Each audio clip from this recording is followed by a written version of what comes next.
선교 헌신 예배이기 때문에 헌신에 대해서 얘기를 좀 해야 하긴 하겠습니다만은, 사실 오늘 본문들을 준비해 놓고 나서 식사를 하면서 제 설교를 좀 거의 한 90% 이상을 바꿀 수밖에 없는 상황이 됐었습니다.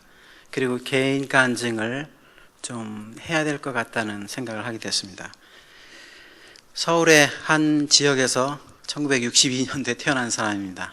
도봉산 밑에서 태어났는데, 돌아가신 할아버님께서 제가 4학년 때 이런 얘기를 하고 돌아가셨답니다. 자손들에게, 손자들에게 내가 줄 것은 없다. 다만 예수 그리스도를 잘 믿었으면 좋겠다. 이런 유언을 하고 돌아가셨답니다. 그래서 저는 그 할아버님에 대해서 굉장히 감사합니다. 지금도 그 성북구 그 지역에 가면은 태산을 넘고 한국에 넘어가도 빛 가운데로 그러면서 그 할아버님께서 부르셨던 찬송이 지금도 기억이 납니다. 제 이름이 김선택입니다. 대학 다닐 때 초이스 김이었습니다. 저를 모르는 사람은 간첩이었었습니다. 선택, 헝가리면 발러스인데 하나님께서 택하셨다는 그런 의미입니다. 어쩌면 저한테 이렇게 부족한 자지만 그렇게 맡게 된 것 같습니다. 초중고등학교는 생략하고 대학 얘기를 잠깐 하겠습니다. 대학을 일반계 대학으로 갔습니다. 고등학교 시절에 저희가 사기를 당해가지고 집이 남의 집에 넘어가게 됐습니다. 그래서 가족이 흩어져 살게 되면서 그때 어렵게 살았습니다. 그래가지고 월세를 못 나가서 제가 아꼈던 카세트를 갖다가 2개월치 방세로 내고, 그리고 가족이 찢어져 사는 일이 있었습니다. 그러면서 라면을 때우는 생활을 했는데, 대학을 입학하려고 할 때에 원서 낼 돈이 없어서 결국 그 대학을 그 해 진학하지 못했습니다. 많은 괴로움들이 있었습니다. 그리고 난 후에 혼자서 어렵게 해가지고 대학을 다녔는데 제가 원하는 대학에 들어가지는 못했습니다. 그래서 대학에 대한 열등감 등이 있었습니다. 그래가지고 제가 그때 남자라면은 뭔가 이름을 빛내야 되지 않을까 해가지고 외무고시를 준비했습니다. 지금은 몇 명을 모집하는지 모르겠습니다. 그 당시에 사법고시가 한 300명 되고 행정고시가 100명, 외무고시가 20명이었습니다. 그래서 외교관이 되고 싶어가지고, 그래서 남한테 인정을 받고자 하는 마음이 있어가지고 그걸 준비를 하는데, 어느 날 제가 이제 집으로 돌아오는데, 그때 제가 서강대에서 로율라 도서관에서 공부하다가 신천 쪽에서 버스를 타고 가는데, 김선택, 너가 왜 외무고시를 준비하냐, 이런 그 내적인 음성을 듣게 됐습니다. 그리고 난 후에 생각해 보니까 나의 내가 출세하겠다는 그런 의도가 다분하게 있고, 그 열등감에 대한 그것들이 그쪽으로 진출되는 것을 보고 나서 갑자기 뭐라 할까요? 디프레션 됐다 할까요? 어떤 충격과 함께 제가 어떤 그 뭐라고 표현할까? 아주 그 인생이 무너지는 경험을 했습니다. 그리고 나서 바로 그 원서를 외무고시를 그때 2월 때 내는 거였는데, 원서 내기 2주 전에 포기하고 제가 휴학계를 내고 군대를 갔습니다. 3년간 군대 생활을 하면서 내 인생을 다시 한번 재정립해야겠다고 논산훈련소에 입대해서 훈련을 받고 강원도로 군생활을 하게 됐습니다. 그때 수색매복을 가게 되고, 그리고 또 저희가 특공연대에서 훈련을 받았습니다. 그 유격훈련을. 그래서 저희 타부대 동료는 죽고 저는 살아나기도 했고, 수색매복 때 작전 실패로 해서 저희 9명이 죽음을 당할 뻔한 있었습니다. 그래가지고 내가 돈을 많이 벌고 세상에 인정받는 것보다 가장 중요한 것은 생명이라는 그런 의식들을 하나님께서 경험케 하셨습니다. 그리고 87년도 8월에 제대하고 난 후에 복학하기 전에 구체적으로 얘기합니다. CC라는 선교단 제자가 있었습니다. 그리고 나서 그때 12월 달에 원단 금식 수련회 가서 부암동이라는 곳에 있습니다. 저 청와대 뒤쪽으로 원단 금식 수련회 가서 3일간 3박 4일 금식 수련회를 갔는데, 제가 그때 가서 하나님, 제가 민족과 세계 복음화해서 제가 헌신하겠습니다. 커미트먼트 하겠습니다. 이런 고백을 했습니다. 왜 그런 고백을 제가 했는지는 모르겠습니다. 그리고 난 후에 1월 달부터 하나님께서 계속 콰이트 타임 큐티를 하면서 모세와 여호와서 구약을 통해 가지고 하나님께서 리더십에 대해서 배우게 하셨습니다. 그리고 나서 디모데 전서 후서를 보면서 복음과 함께 고난을 받으라, 복음을 수호하라, God the Gospel, 그것이 굉장히 저한테 뇌리에 박혔습니다. 그리고 난 후에 하나님께서 지도자 훈련들을 세우시더니 선교단체에서 총순장을 해서 학생 대표를 하게 하셨습니다. 그리고 나서 학생 대표로 섬기고 난 후에 섬기면서 그때 지금 한 입을 덮는 자매를 그때 만났습니다. 열심히 했고 어려웠는데 사역을 잘해가지고 저 사람이라면 내가 같이 인생을 살아볼 가치가 있는 것 같다 생각하고 제가 점찍고 구해작전을 했습니다. 그리고 같이 거주 순례전도라는 소위 지방을 돌아다니면서 3박 4일 동안 수련을 했습니다. 그러면서 그 사람의 됨됨이들도 확인하면서 가까워지게 됐습니다. 그래가지고 대학 4학년 때에 나는 캠퍼스에 선교사가 되겠다고 생각을 하고 선교단체 간사가 되려고 했는데 제가 약 교만했었던 것 중에 하나 선교단체에 사역하신 분들 죄송합니다만 그때 신학을 하지 않은 분 대부분이어가지고 복음의 깊이가 성경 깊이가 없었던 그 약점들을 제가 알고 내가 그러면 신학을 좀 해서 선교단체에서 사역하겠다 생각하고 총신대학원에 들어가겠습니다.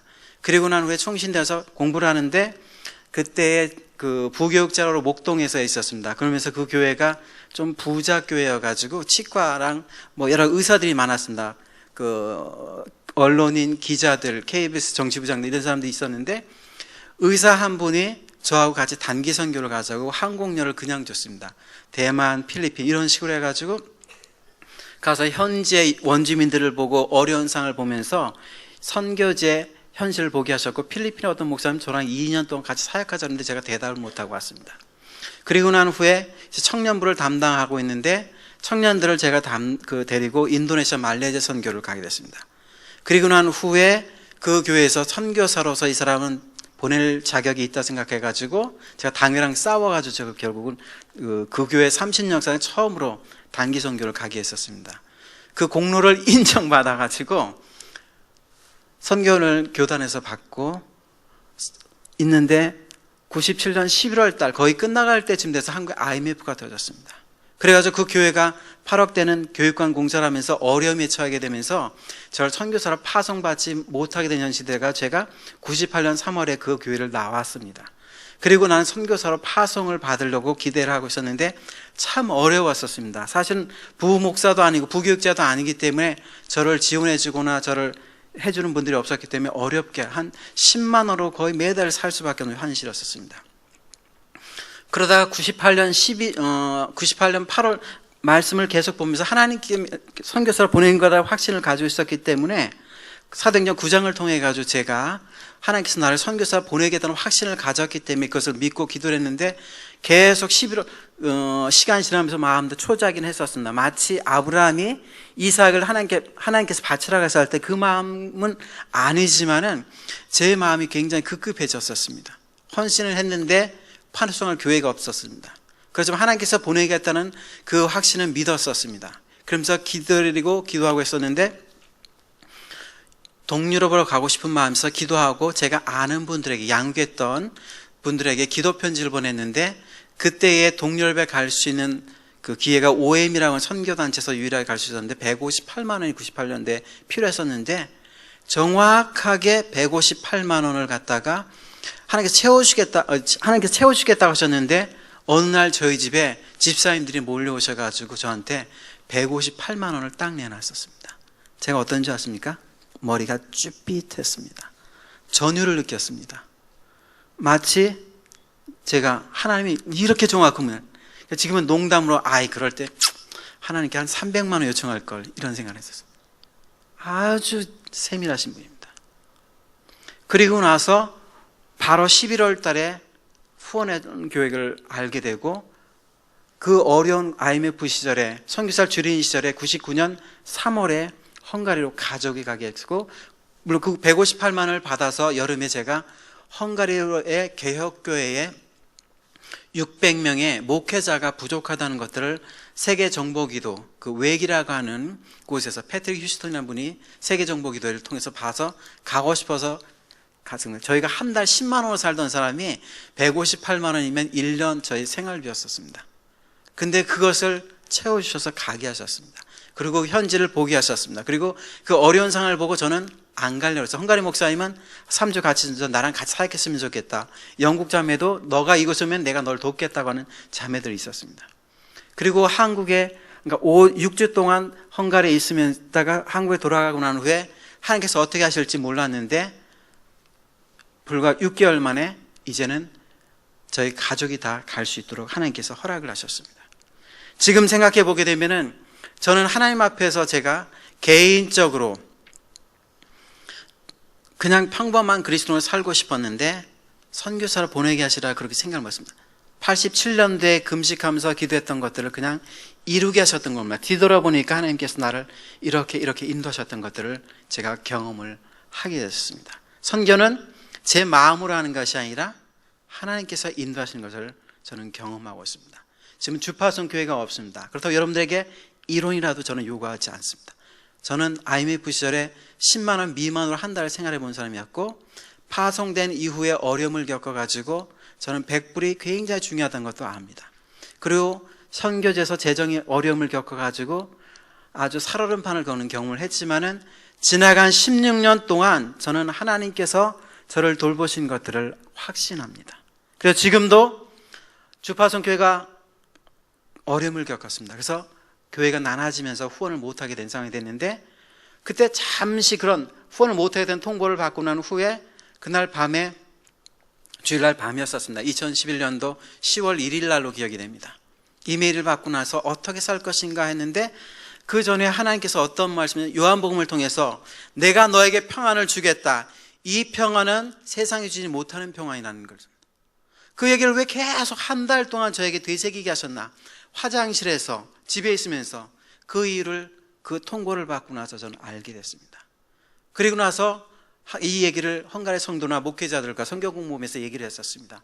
그래서 헝가리 목사님이 염려스러워가지고 한 100불 좀 미만 80불 정도를 저한테 주면서 살라고 헌금을 해주신 적이 있었습니다. 지금은 주후원교회가 없지만 하나님께서 다른 부분으로 해가지고 저를 채우신 것을 경험합니다. 제가 재정 얘기를 해서 죄송합니다만 하나님께서는 재정뿐만 아니라 나의 나됨은 하나님의 은혜라는 것들을 경험케 하셨습니다.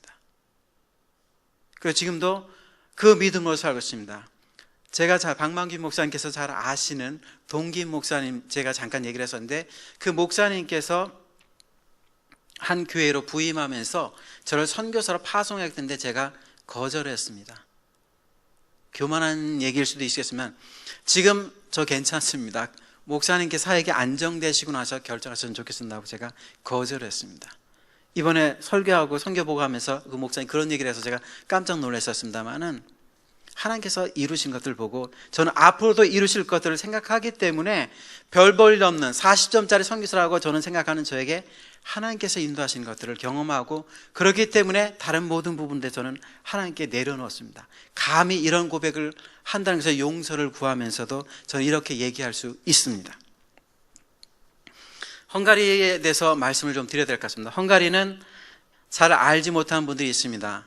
월드컵에서 최근에 일어났을 때 브라질에서 월드컵 할 때 독일의 브라질을 몇 대 0으로 이겼습니까? 한 6대 1입니까? 몇 대 6, 7대 1 정도 됩니까? 그래서 브라질 충격에 빠졌다 그러는데 월드컵에서 깨어지 않는 점수가 9대 0입니다. 헝가리와 한국이 했는데 푸스카치 페렌츠라고 하는 사람에 의해서 대포할 슛을 해가지고 9대 0으로 진 게 지금까지 최고 점수입니다. 그래서 헝가리는 우리에게 큰 패배를 안겨준 나라이기도 합니다. 비타민 C를 발견한 나라가 헝가리고요. 여러분들 볼펜에 보울링 있죠? 요 끝에 있는 것도 헝가리 사람이 발명했고 조지 소로스라고 하는 세계 자본의 대부인 사람도 헝가리 사람입니다. 지금 미국에 살고 있지만요. OMR 카드라고 아십니까? 그것도 그 헝가리 사람이 발명한 것. 기초 자연과학으로 해서 13명이 노벨상을 탄 자그마한 땅 때문에 아주 똑똑한 사람들이 있습니다. 우주과학 등 이런 곳에 원자력에 큰 공헌을 했던 나라이기도 합니다. 그리고 그 나라는 3000년 전에는 아시아 사람이었었습니다. 그 우랄 산맥에서 러시아의 우랄 섬에서 기만 민족이 이동을 하게 되면서 유만 민족이 서유럽의 오토일세인데 지면서 정착을 했던 곳이 지금의 땅입니다. 그러면서 그곳에서 멈춰서면서 서로 다른 민족, 게르만 민족, 라틴 민족, 슬라브 민족도 아닌 아시아 민족으로 그리고 마자르어라고 하는 자기 언어들을 지금 사용하고 있는 나라입니다. 그 나라가 1000년이 조금 넘었는데 어떤 일이 있냐면은 초창기 시절에 로마의 제국의 지배를 받았었고, 그리고 1241년, 42년에는 몽골의 징기스칸의 침략을 받아서 인구가 200만이 죽고 여성 성폭행을 당해가지고 지금도 아시아 사람들 검은 머리에 몽골 반점이 나타나는 아이들이 있습니다. 그래서 큰 희생을 경험을 했었습니다. 그리고 난 후에 1526년부터 1690몇 년까지 150년 동안 오스만 투르크, 터키의 지배를 받았습니다. 그리고 난 후에 16세기부터 18세기는 합스부르크, 소위 오스트리아의 지배를 받았습니다. 그리고 난 후에 1948년도부터는 소련의 지배를 받았다는데, 그래서 1000년 좀 넘은 역사 속에서 계속 한해 민족, 한국과 비슷한 고통을, 침략을, 지배를 받았던 나라가 됐습니다. 그리고 이 나라가 1948년 때는 어땠냐면은 그 공산주의 시절에 크리스찬들이 많은 고통을 당했습니다. 성도들이 2등 시민으로 취급을 받았습니다. 예를 들면은 공산당 당원이 될 수도 없었고, 군 간부가 될 수도 없고, 그 다음에 어떤 그 정치나 언론이나 사회에 등용될 수 없는 배제가 된 사람들이 성도들이었었고, 13세 미만의 아이들은 신앙교육을 못 시켜가지고 지금 개방화된 지 25년이 됐습니다만은 청년들이 믿지 않는 사람들이 많지 않습니다. 그래서 저희는 소위 노인 목회를, 노인 순회 예배를 드리는 것들이 참 많이 있습니다. 그런 비극적인 일들이 지금 일어나고 있습니다. 그리고 많은 사람들이 우리 일제 신사 참배해서 한국교회 분열이 된 아픔들이 있었습니다만은 공산주의 시절에 목회자들이 교회를 지키기 위해서 어쩔 수 없이 공산당과 정권을 결탁을 해가지고 지킨 그런 분들도 있었지만, 그 일로 인해가지고 사람들에게 비난을 받으면서 복음이 전파하는데 어려움이 생기게 됐었습니다. 그리고 오히려 카톨릭은 공개 처형당하고 그러면서 신앙을 지켜가지고 오히려 카톨릭이 더 영웅이 되는 그런, 최근에 한국에 교황이 방문해가지고 한국의 카톨릭 위상이 높아지는 그런 일이 생기고 있었습니다만은 어쨌든 카톨릭 영향이 강한 국가가 되었습니다. 헝가리에 저희가 1999년 3월에 입국을 하는데 가는 날 마음이 편하지 않았습니다. 김포공항, 지금은 인천공항이 생겼습니다만 99년 3월 26일 날 헝가리를 가게 되는데, 그날 전날까지 일이 바빠가지고 짐을 새벽 3시 몇 분까지 짐을 싸다가 면도도 못하고 얼굴도 못 닦고 김포공항으로 가게 되는데, 장인 되시는 분이 굉장히 무뚝뚝한 표정, 아무 얘기도 안 하고 그냥 저희를 그냥 보고 아무 얘기도 안 하고 보냈습니다. 가는 것을 내 딸 시집 보내가지고 고생시킨다고 하면서 가지 말라고 저희한테 얘기했는데, 마지막 당일날에는 아무 얘기도 안 하고, 그날 비가 왔었습니다. 3월 20일 금요일 날이었는데, 그래서 저도 마음이 우울했었죠. 아버님도 돌아가셨고 어머니 혼자 있었는데, 공항에 가가지고 이제 하고 저희가 딱 셔터를 출입국장에서 딱 들어가면서 뒤를 봤는데 마음이 영 편치 못했습니다. 그리고 5개월 반 된 아이와 3살 반 된 아이를 데리고 딱 그때 KLM 네덜란드 비행기를 타고 그 스키폴 공항이라는 곳에 내렸습니다. 딱 내려서 비행기를 타려고 한 3시간 기다리는데 저희가 짐이 많았고 어린아이다 보니까는 자질구레 했었습니다. 그래서 그 스키폴 공항에서 기다리는데 비가 쭉 내리는데 제 마음을 꼭 대변해 주는 것 같았었습니다. 마음이 저도 편안하지 못했습니다. 그러다가 세관원인지 와가지고 짐을 다 주워서 하는 겁니다. 난민인지 아시아 사람인지 하면서 저의 처량한 비에 맞은 그 수양지 모습 같은 상황 속에서 참 서글픈 마음으로 가는데, 그 비행기를 밤에 타고 가서 딱 부다페스트 내리는 공항을 가기 전에 보니까 유리창으로 비행기에서 비가 굉장히 많이 옵니다. 김포공항 가기 전 네덜란드에서 헝가리에서 오니까 그 마음이 지금도 아직도 생생한 기억이 납니다. 가는데 첫째 아이가 오래 비행기를 탔는지 몰라가지고 열이 나고 구토가 계속 나가지고 제가 그 비행기 안에 있는 화장실을 거의 제가 전세 내다시피 해가지고 애한테 안수하면서 그 아이를 토하고 뭐 해가지고 아주 괴로웠었습니다. 그 5개월 된 아이를 데리고 가면서도 그래서 마음이 불편했었고, 가서 정착해서 하는데도 쉽지는 않았습니다. 아이들이 끼나이 해가지고 차이나 해가지고 흉봤었습니다. 그리고 유치원 때는 그 아이를 그 헝가리 아이가 연필로 얼굴 찍었어요. 그래서 지금도 여기 흉터가 생겼습니다. 머리에다가 모래를 뿌리고 팬티를 벗기고, 그 아이들이 유치원을 가기를 싫어했었습니다. 굉장히 괴롭힘을 당했습니다. 최근까지도 괴롭힘을 당했어요. 지금 첫째 아이가 9월에 이제 대학 1학년이 되는데 이지매를 당했어요. 고등학교 아주 명문 사립고등학교를 갔는데 미션스쿨을 갔는데 12학년 졸업하는 아이가 1년 동안 저희 아이를 굉장히 괴롭혔었습니다. 그래서 제가 그 얘기를 작년에 들으면서 마음이 굉장히 불편했었습니다. 그러니까 자녀들에게도 저뿐만 아니라 선교사들에게는 좀 이런 식으로의 아픔들이 있습니다.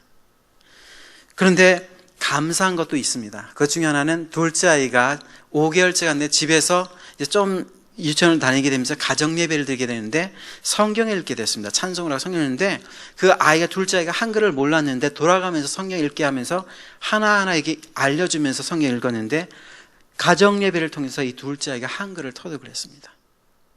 전적으로 하나님의 은혜였습니다.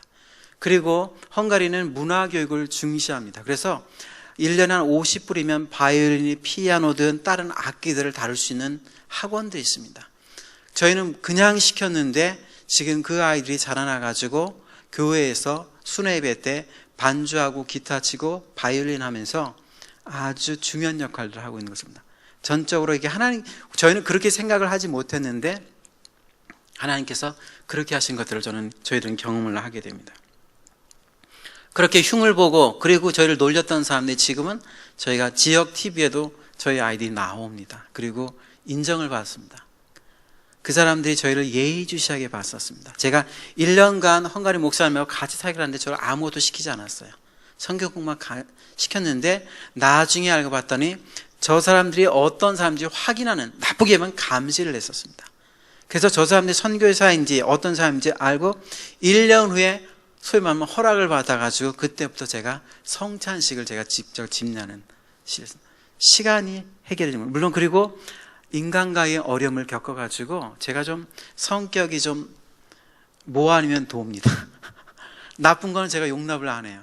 그래가지고 어떤 사람의 잘못됨들에 대해서 제가 인정을 안 해가지고 그 일로 인해서 굉장히 고통을 당했었습니다.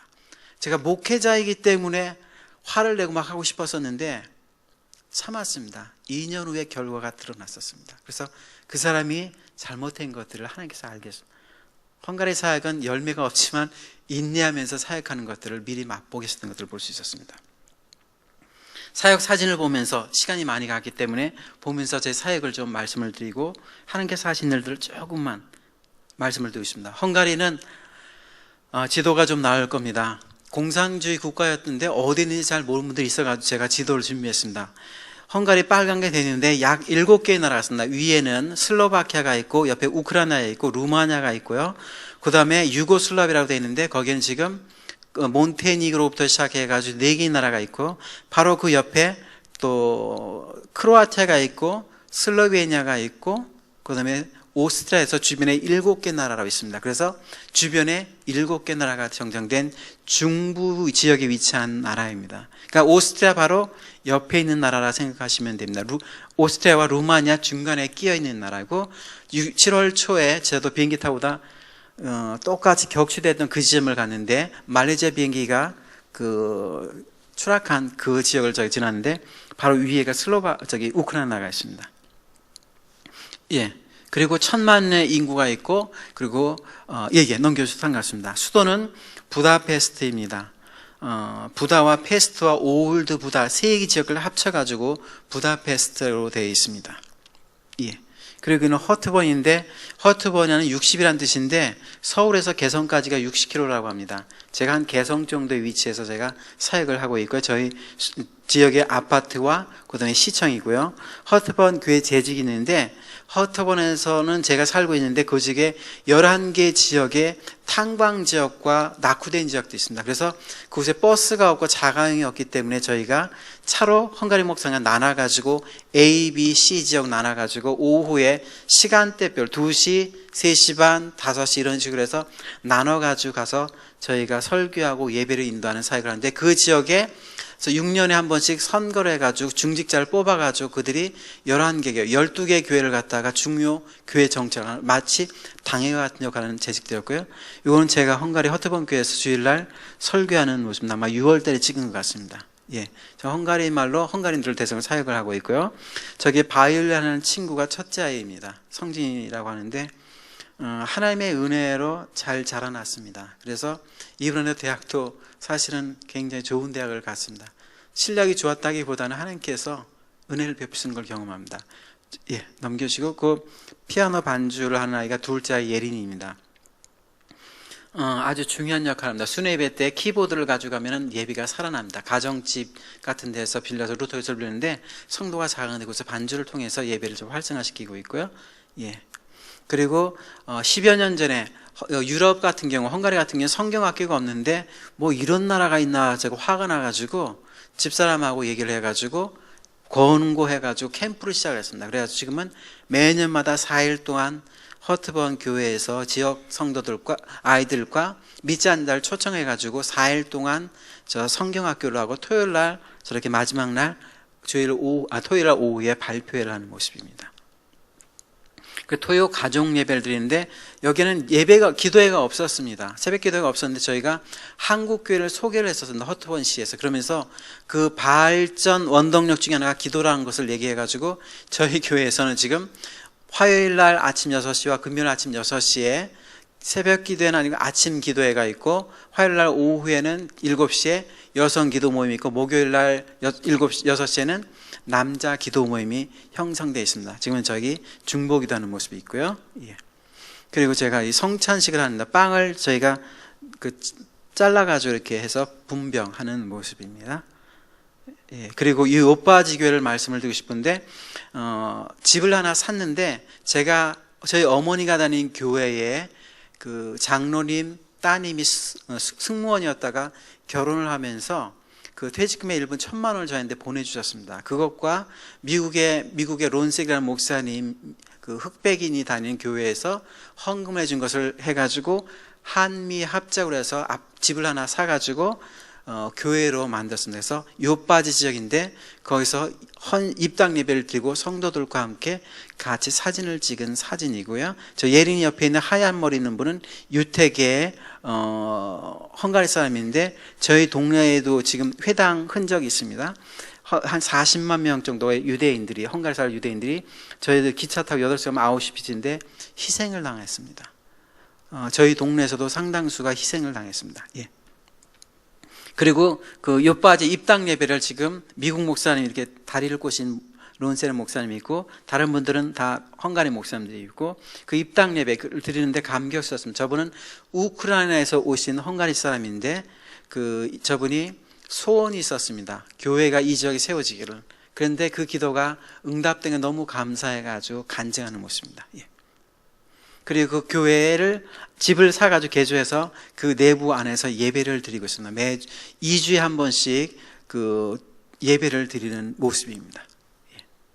그리고 저희가 어린이 사역을 하고 있는데 이 동네 60%가 집시들입니다. 집시들은 11세기 말에 그 북인도에서 이주를 해가지고 영국까지 가 있는데 저희가 그 아이들을 가르치겠다 해가지고 했는데 헝가리 아이가 한 명 왔고 다 집시들이었었습니다. 그래가지고 이 헝가리 아이가 안 나왔어요. 그래서 어쩔 수 없이 집시 어린이 성경 공부가 여기서부터 시작이 됐습니다. 예. 그리고 그 집시 아이들을 대상으로 해가지고 매주 토요일 날 오전에 성경 공부를 하고 있고 바라기는 그러니까 이 집시들이 문제가 많이 있는데 이들 안에서 기독교인 지도자가 세워지고 집시 공동체에 큰 영향을 끼칠 수 있기를 저희가 기도하면서 어린 작은 꿈나무에게 기대를 하고 지금 모임을 하고 있습니다. 예. 헤레디지라는 지역인데 아까 말씀드렸지만 집을 사서 교회로 개조한 것이 있고 이 헤레디 지역은 루터 교회를 빌려가 주는데 아침 8시 반에 예배를 드리는데 너무 춥습니다. 전기가 없습니다. 한 4-5명밖에 나오지 않는데 그래서 저희가 내복을 입고 양복을 입고 목사 가운을 입고 예배를 드리는데 입에서 연기가 나옵니다. 보통 가을 좀 지나면. 그래서 12월 25일 날 8시 반에 아침에 예배를 드리고 나서 3월 달까지 예배를 못 드립니다. 왜냐하면 전기 공급이 안 됩니다. 춥습니다. 그래서 8시 반 너무 추워가지고 예배를 못 드리는 안타까운 현실들이 있습니다. 그리고 그 교회 성도들과 아이들 함께 같이 부활절 때 많이 와가지고 같이 사진을 좀 찍었습니다.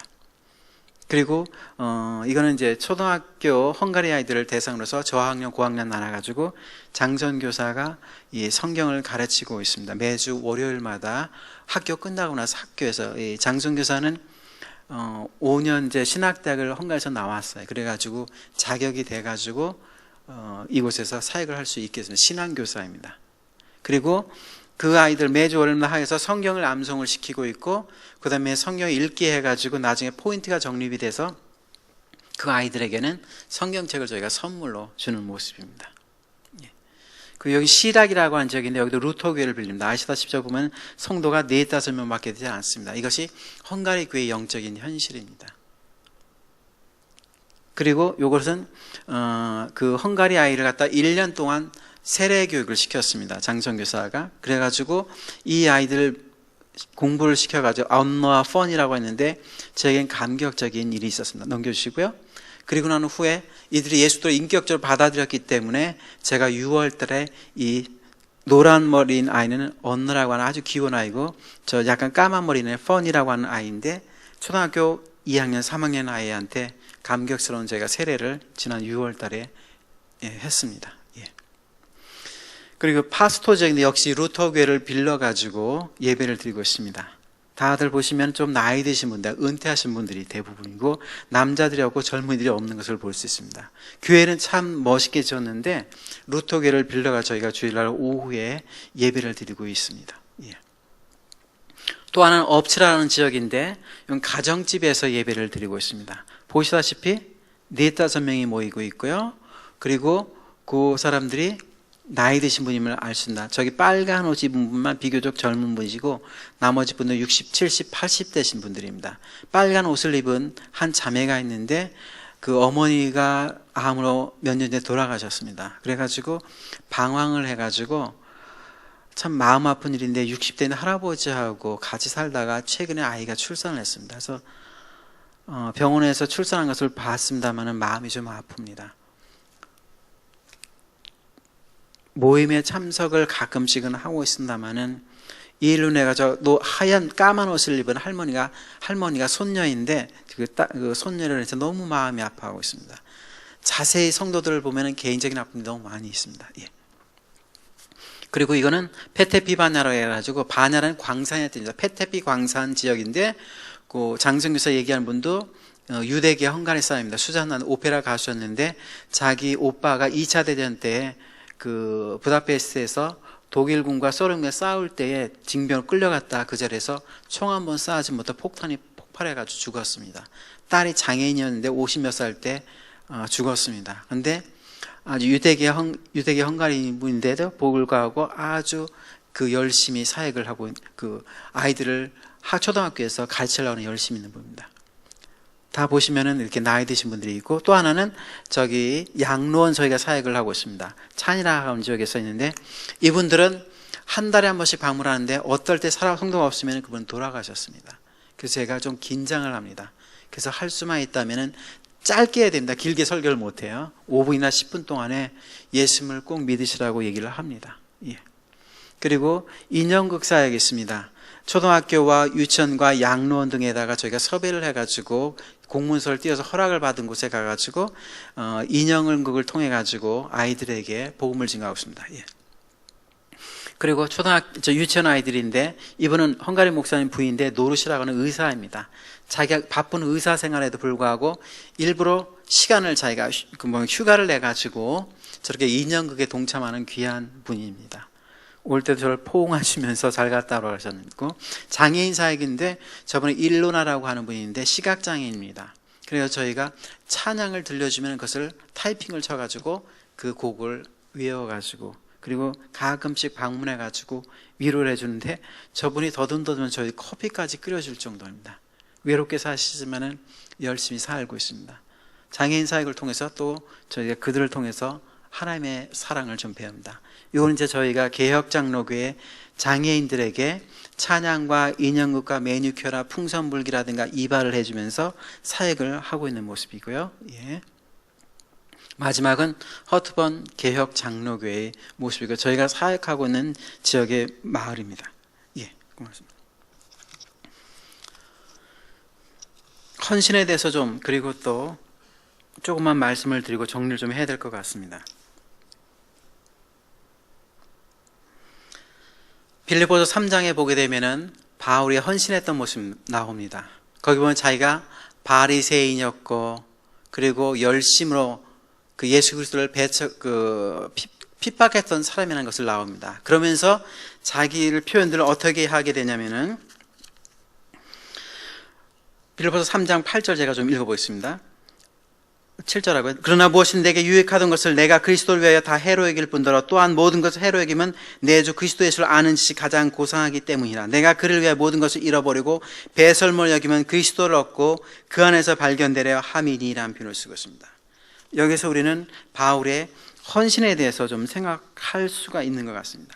헌신한 말은 여러분의 자신을 갖다가 한 가지 목표에 완전히 쏟는 것이고, 그리고 그 목표에 이르는데 방해가 되는 모든 것을 갖다가 포기해버리는 것을 헌신이라고 얘기할 수 있습니다.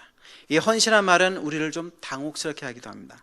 왜냐하면 그것은 우리가 치르기 꺼려하는 대가를 요구하기 때문에 그렇습니다. 결코 겪고 싶지 않은 고난을 야기하고 우리의 즐거운 꿈과 만족된 삶을 뒤틀어버린 그런 말이 생각되기 때문에 우리를 거북하게 만들고 죄의식을 느끼게 합니다. 저는 이 말을 조금 할 수 있는 것 같습니다. 저희 어머님이 선교사로 가겠다니까 반대하셨습니다. 신학을 하는 것들도 반대하셨습니다. 왜 대학을 나와서 신앙생활을 하면서 직장생활을 하면서 이렇게 살면 되지 왜 목회자가 되겠냐 그래서 1년 동안 무언의 전쟁을 했었습니다.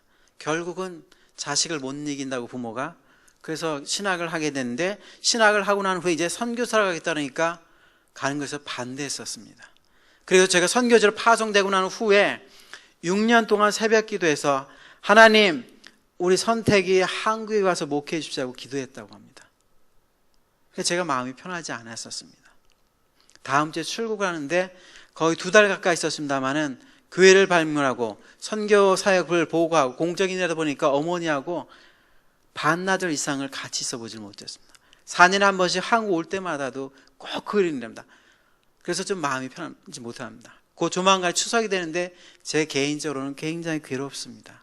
어머님이 거의 20년 가깝게 자식하고 추석을 지내본 적이 없습니다. 인간적인 괴로움이 있습니다. 헌신한 말이 쉽지 않습니다.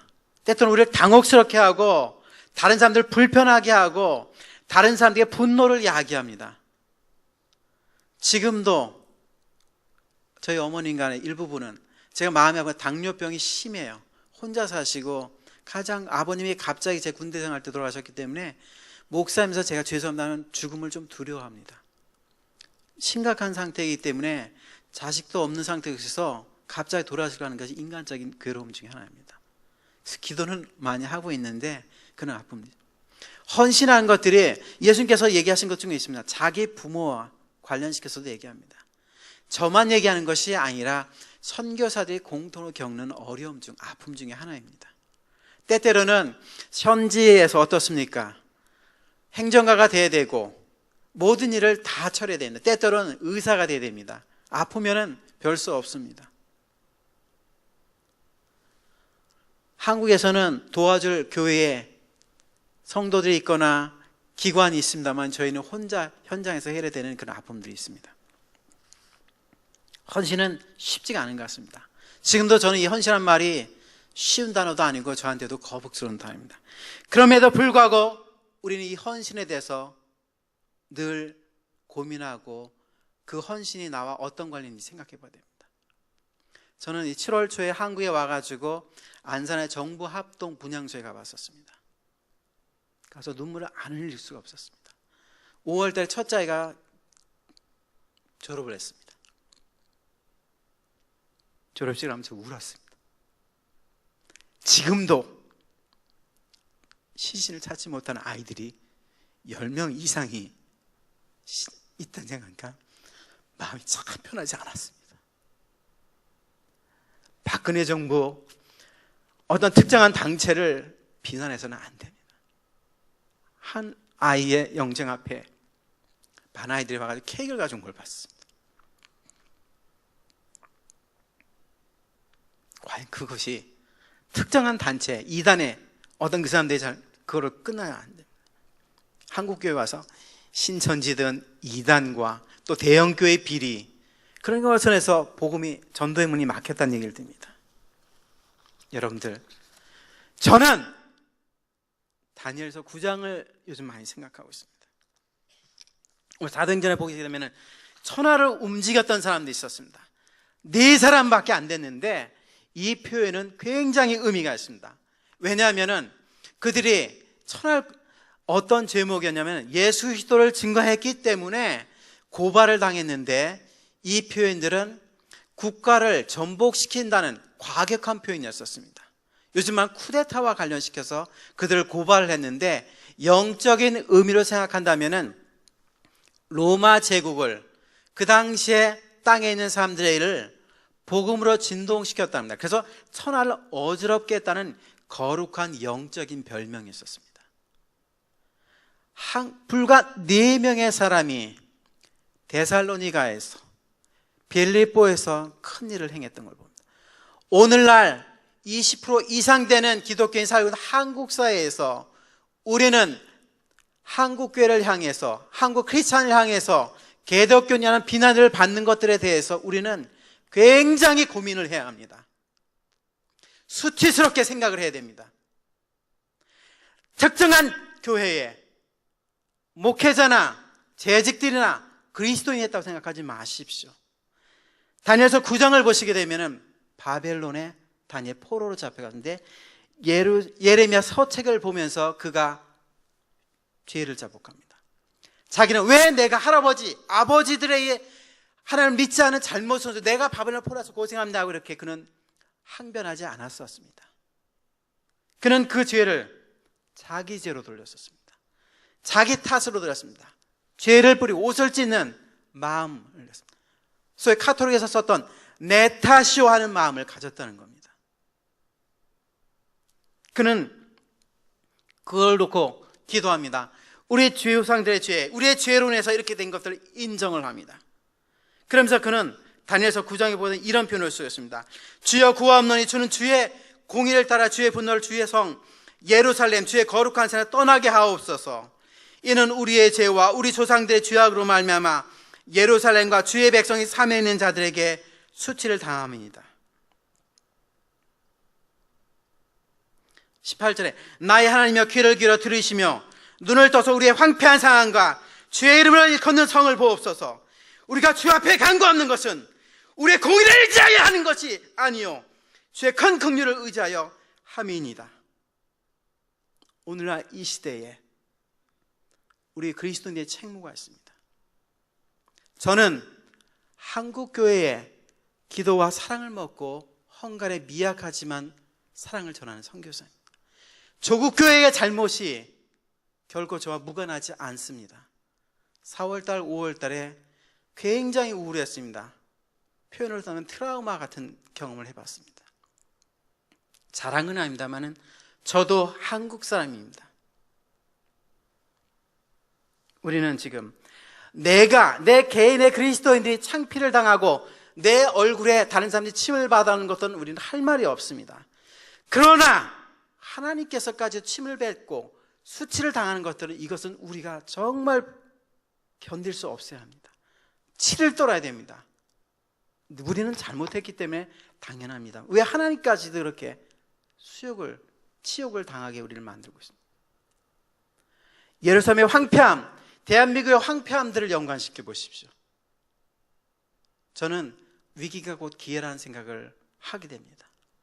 한국교회가 정말 낙타무립이 되고 누구가 아니라 한 사람들이 정말 이 민족과 우리의 잘못됨들을 철저하게 반성하고 회개하고 영적 각성이 일어나지 않는다면 미국 다음으로 선교사를 많이 파송했다 해도 아무 의미가 없습니다. 이 진노의 잔들을 거두게 해달라고 하는 그런 표현만 하지 마십시오. 공의를 회복하고 주의 큰 긍휼을 의지해서 이 땅에 다시 한번 1907년과 같은 부흥이 일어나고 각성을 통해서, 회개를 통해서 영적 한국의 1907년 대붕이 일어난 것처럼 다시 한번 그런 일이 일어나도 우리는 기도해야 됩니다.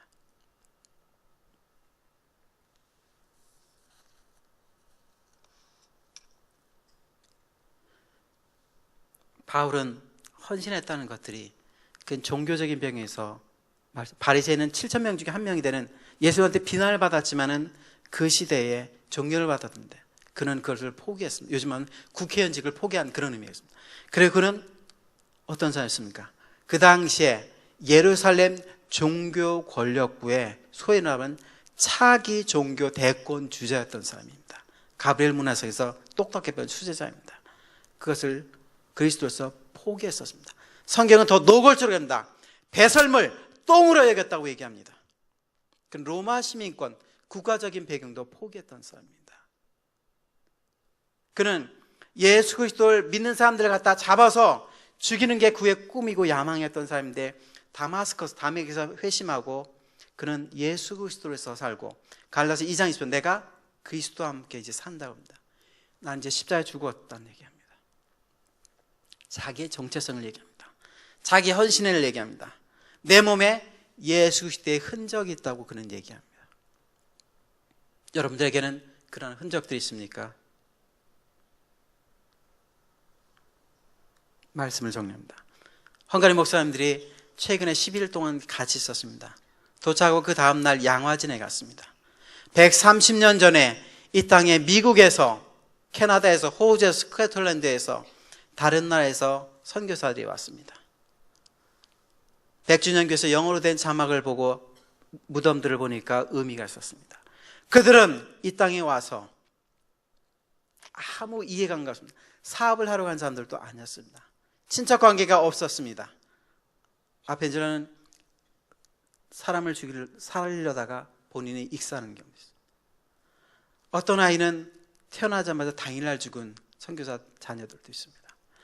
아무 관련이 없었던 거지여 질병의 나라였던 이 땅에서 그들은 한국 사람들을 위해서 예수 그리스도의 보혈의 피를 드렸던 사람입니다.